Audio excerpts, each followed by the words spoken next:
Welcome to Survival on a Budget Made Easy. In this video, we're child-proofing, dog-proofing the storm door. If you want to learn more about it, I'll be right back.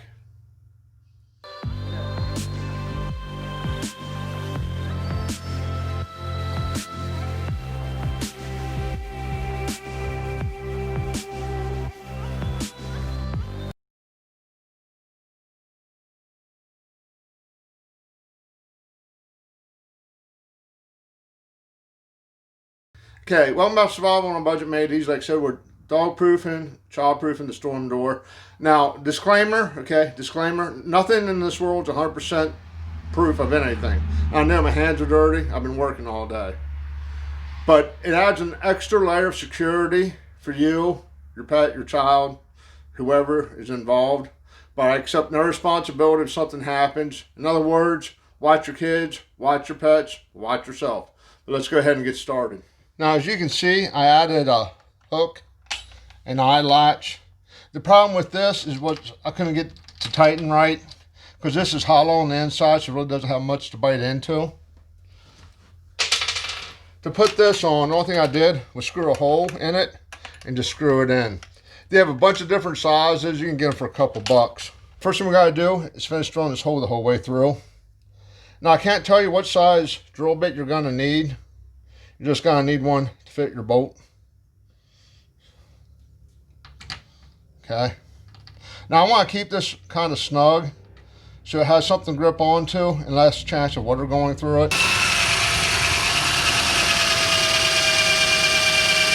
Okay. I got an eye bolt, a flat washer, and a locking nut. I already painted them white to help them blend in a little bit better. But make sure when you do this, measure the door. See how thick it is so you get the right size eye bolt. Stick that in. Stick your flat washer on. Stick your flat washer on. Then your locking nut.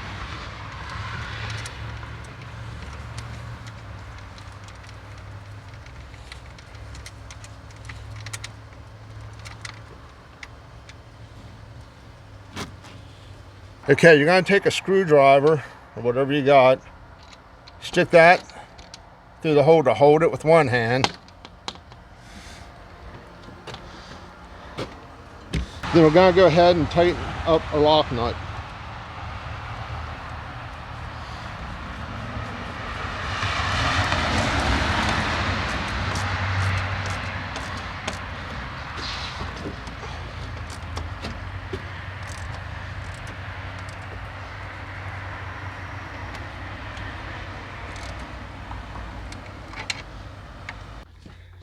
You want to make sure that's kind of straight. And there you go. Now, if you got some white paint, go ahead, touch it up. I put the lock nut on that side instead of a regular nut because it has a seal on it, help with the water. Also, it kind of looks a little bit better. Okay, like I said, I don't take no responsibility for any accidents, deaths, or injuries. Now, the next step is get yourself a baby gate.